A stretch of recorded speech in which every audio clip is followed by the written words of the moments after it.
వీధి కుక్కల పట్ల పాలక సంస్థలు బాధ్యతాయుతంగా వ్యవహరించాలని సుప్రీంకోర్టు కీలక ఆదేశాలు జారీ చేసింది. కుక్కలు స్వేచ్ఛగా తిరగడంతో ప్రజలకు ఇబ్బందికర పరిస్థితులు తలెత్తుతున్నాయి. ఆసుపత్రుల్లో నమోదవుతున్న కుక్క కాటు కేసులు ఆందోళన కలిగిస్తోంది. కుక్కల గురించి సుప్రీంకోర్టు ఆదేశాలు ఏంటి, ఎవరు అమలు చేయాలి, ఎవరి బాధ్యత ఎంత అనే అంశాలపై Zee Telugu news special focus ఇప్పుడు చూద్దాం.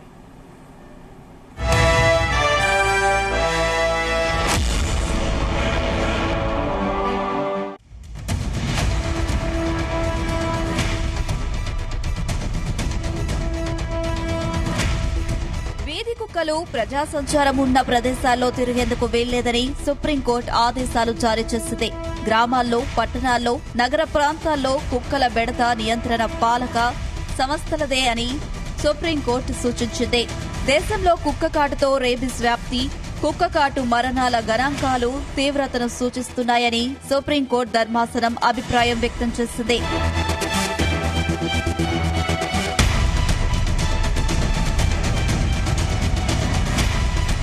దేశవ్యాప్తంగా పెరుగుతున్న కుక్కల బెడతపై సుప్రీంకోర్టు తీవ్ర స్థాయిలో స్పందించింది.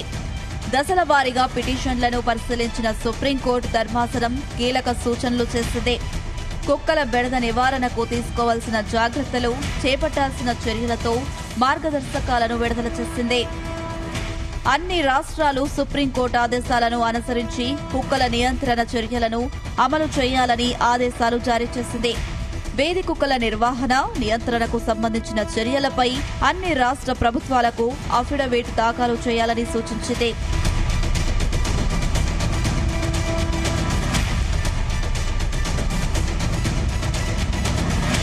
వీధి కుక్కల అంశంపై కేసు పరిశీలన సమయంలో సుప్రీంకోర్టు సంచలన వ్యాఖ్యలు చేసింది. వీధి కుక్కల ఉన్మాదం భారత ప్రతిష్టను అంతర్జాతీయ స్థాయిలో దెబ్బతీసిందని వ్యాఖ్యానించింది. వీధి కుక్కలు మానవులపై చేసే క్రూరత్వం గురించి ఏమంటారు అని పిటిషనర్లను ధర్మాసనం ప్రశ్నించింది. కుక్కల దాడులు పెరగడం ఆందోళన కలిగిస్తుందని పేర్కొంది. ఇలాంటి సంఘటనలు నిరంతరం జరుగుతున్నాయని విచారం వ్యక్తం చేసింది. మన దేశాన్ని విదేశీయులు కించపరిచేలా మాట్లాడడానికి కుక్కల బెడద కూడా కారణమని సుప్రీం సంచలన వ్యాఖ్యలు చేసింది.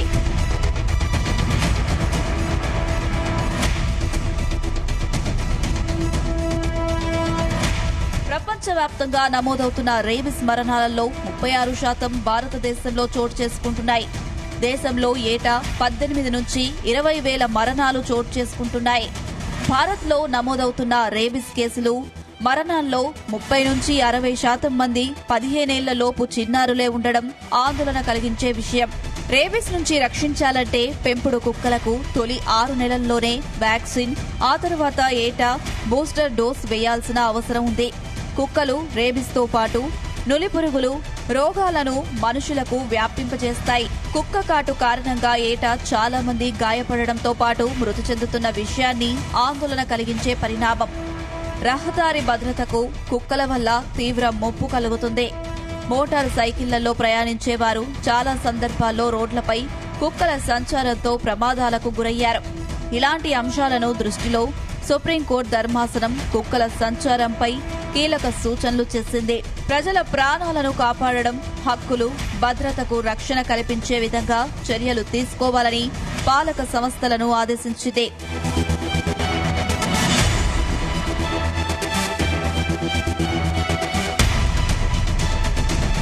వీధి కుక్కలతో ఇబ్బందికర పరిస్థితులు తలెత్తకూడదు, కుక్క కాటు కేసులు పెరగకూడదు. దీనికోసం పాలక సంస్థలు బాధ్యతాయుతంగా వ్యవహరించాలని సుప్రీంకోర్టు సూచించింది.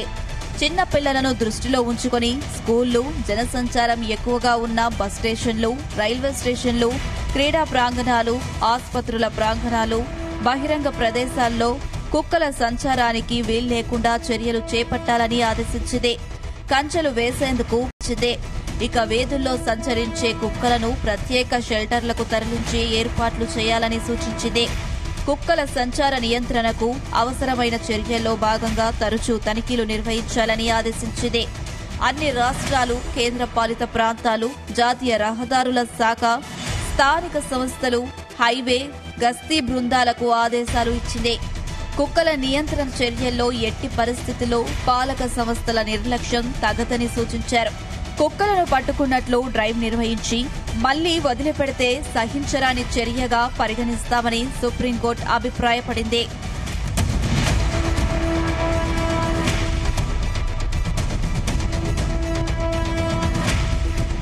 ఆగస్టు 11న జస్టిస్ జేబీ పార్దివాలా, ఆర్ మహదేవన్లతో కూడిన ధర్మాసనం కుక్క కాటుకు సీరియస్ గా తీసుకుంది. ఢిల్లీ, నోయిడా, గజియాబాద్, గురుగ్రామ్, ఫరీదాబాద్లలో ఉన్న అన్ని వీధి కుక్కలను షెల్టర్ హోంలకే పరిమితం చేయాలని ఆదేశాలు జారీ చేసింది. జంతు ప్రేమికులు ఈ విషయాన్ని భారత ప్రధాన న్యాయమూర్తి దృష్టికి తీసుకువచ్చారు. ఆ తర్వాత కేసును 3 న్యాయమూర్తుల ధర్మాసనానికి బదిలీ చేశారు. కాగా 3 న్యాయమూర్తుల ధర్మాసనం తన మునుపటి ఉత్తర్వులను రద్దు చేసింది. అనంతరం ఢిల్లీ దేశ రాజధాని పరిధిలో వీధి కుక్కలను పట్టుకుని వాటిని క్రిమిరహితం చేయడానికి టీకాలు వేయడం, వాటిని తిరిగి వాటి ఆవాసాల్లోకి విడుదల చేయాలని ఆదేశించింది.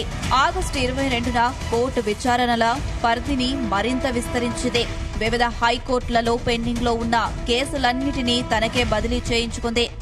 రాష్ట్రాలను అఫిడవిట్లు దాఖలు చేయాలని కోరింది. అయితే ఈ విషయంలో 2 రాష్ట్రాలు మాత్రమే స్పందించి 2 నెలల్లో అఫిడవిట్లు దాఖలు చేశాయి. ఈ విషయంలో 2 రాష్ట్రాలు తప్ప మరెవరూ అఫిడవిట్లు దాఖలు చేయకపోవడం పట్ల న్యాయమూర్తులు ఆశ్చర్యం వ్యక్తం చేశారు. ఢిల్లీ ప్రభుత్వం కూడా అఫిడవిట్ దాఖలు చేయకపోవడం పట్ల కూడా ప్రశ్నించింది. తెలంగాణ రాష్ట్ర ప్రభుత్వంతో పాటు ఢిల్లీ మున్సిపల్ కార్పొరేషన్ మాత్రమే అఫిడవిట్ దాఖలు చేశాయి.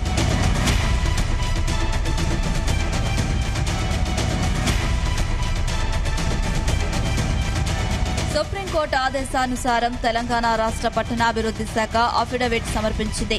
అఫిడవిట్లో కీలక విషయాలను ప్రస్తావించింది. 2022 నుంచి 2024 వరకు తెలంగాణ వ్యాప్తంగా గత 3 ఏళ్లలో 3,33,935 మంది వీధి కుక్కల కాటు బారిన పడ్డారు. గాయపడిన వారిలో 36 మంది మరణించారని సుప్రీంకోర్టు సమర్పించిన అఫిడవిట్లో రాష్ట్ర పట్టణాభివృద్ది శాఖ వెల్లడించింది. కుక్కలకు స్టెరిలైజ్, ఇమ్యునైజేషన్ చేసిన అనంతరమే మళ్లీ వీధుల్లోకి వదిలిన విషయాన్ని పేర్కొన్నారు. కుక్కల నుంచి పిల్లలు, వృద్ధులు, ఇతర వర్గాల వారికి ముప్పు పొంచి ఉంటుంది. మనుషులను కరవకుండా కుక్కలను అడ్డుకోలేమని అఫిడవిట్లో పట్టణాభివృద్ది శాఖ పేర్కొంది.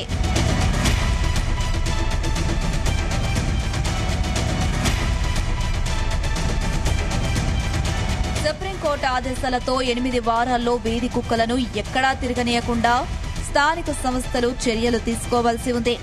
గ్రామీణ ప్రాంతాలు, పట్టణ, నగర ప్రాంతాల్లో పాలక సంస్థలు కుక్కల నియంత్రణకు ప్రభుత్వ అధికార యంత్రాంగం పటిష్ట చర్యలు తీసుకుంటే కుక్క కాటు బారిన పడే వారి సంఖ్య తగ్గుముఖం పడుతుందనే అభిప్రాయం సర్వత్రా వ్యక్తమవుతుంది.